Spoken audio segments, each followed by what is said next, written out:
WBUR Podcast, Boston.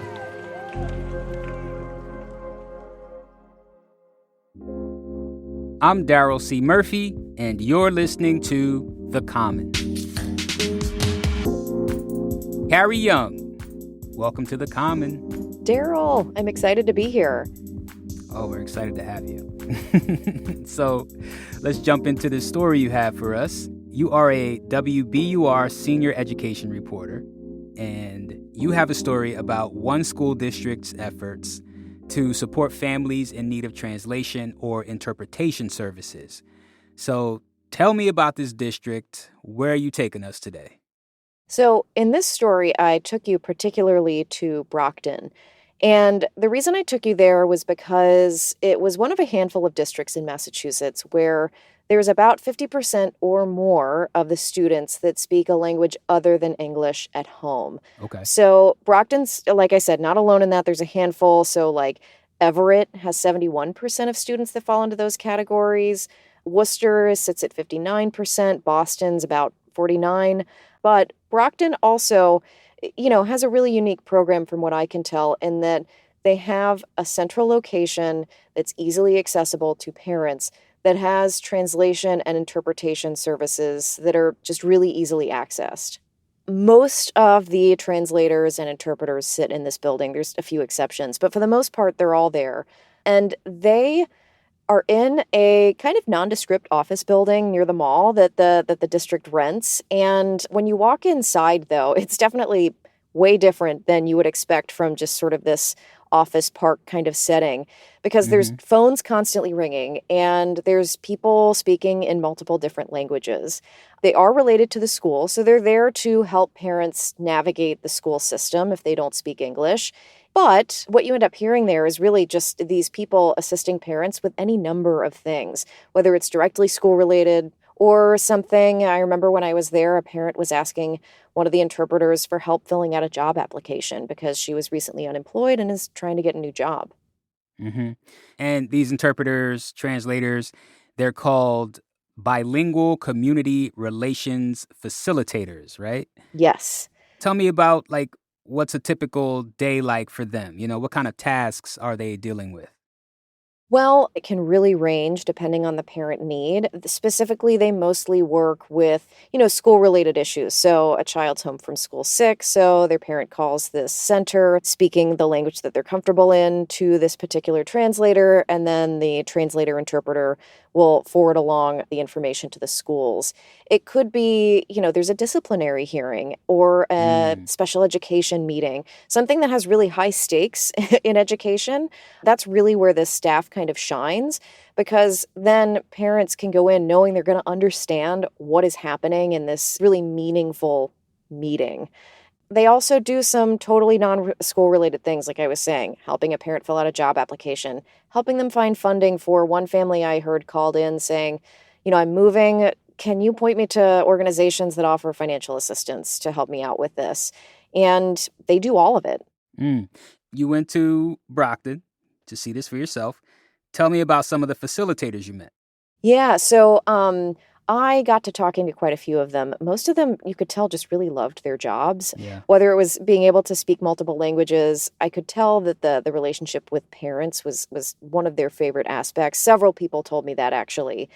One of the employees that really stuck out to me was Connie Janae Branco, and she speaks Portuguese and Cape Verdean Creole. She's been there for 30 years, kind of self-describes herself as the matriarch of the bilingual department. But aside from being there for so long and having so much experience, you could tell that she really loved her job because of those connections, right? And that she can give parents a sense of peace with what their kids are doing in school, how they're doing, and understanding what's going on. So here's a little bit of our interview. There's a lot of things that, they will not say it to the school, but they will talk to us. If we talk to them, they'll say, well, since you speak my language, I'm going to tell you what's going on. And that's one of the things that I always tell the schools. We're not just interpreters. We're a resource person, too, for these parents. Yeah, and she touches on this sense of trust between families. she's developed relationships with her families. They trust her. And because of that, she knows what's happening, even if it's a sensitive subject, so that she can accurately point them in a direction for assistance, whether it's something purely school related or maybe not so school related, but she can actually get them in the right direction.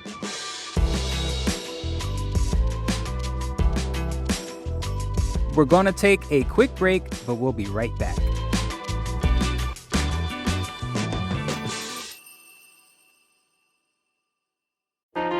Politics has never been stranger or more online, which is why the politics team at Wired is making a new show, Wired Politics Lab.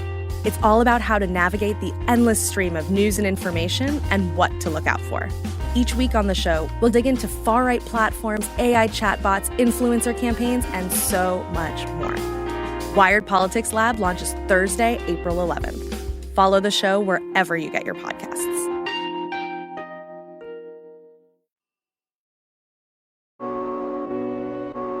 And we're back. Did you get the chance to talk to any parents or families? Oh, absolutely. I sat down with parents for a good half hour.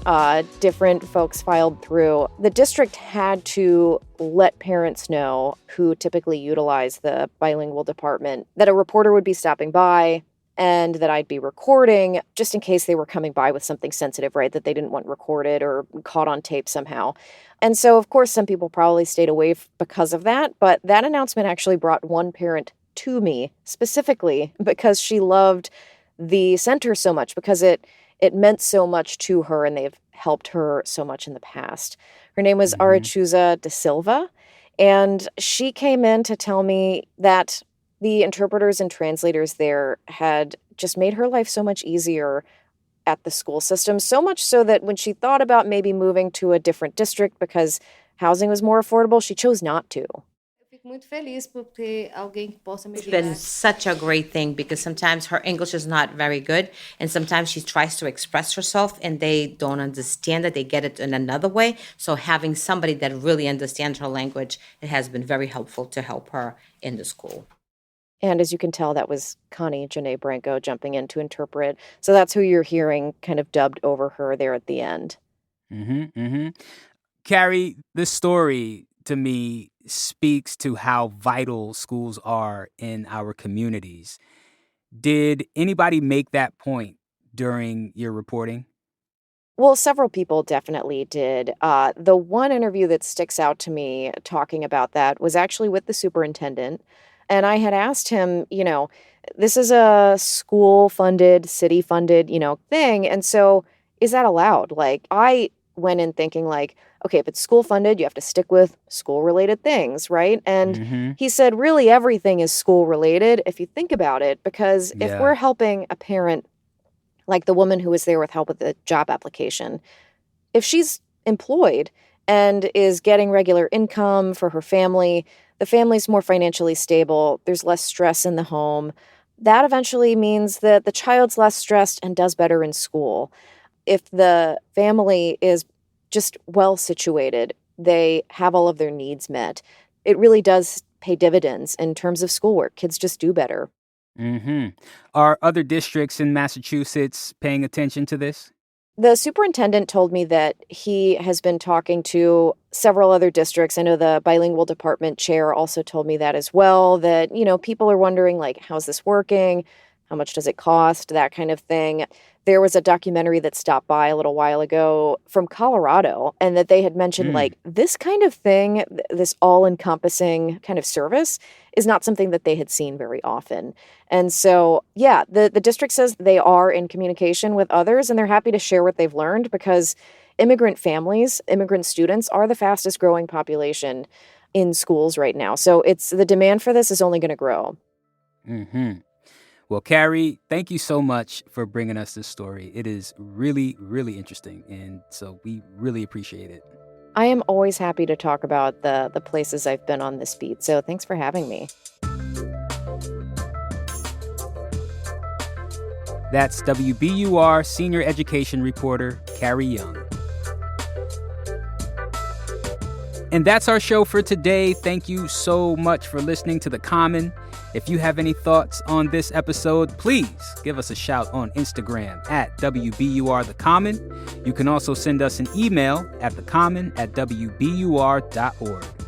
I'm Daryl C. Murphy, and I'll talk to you tomorrow.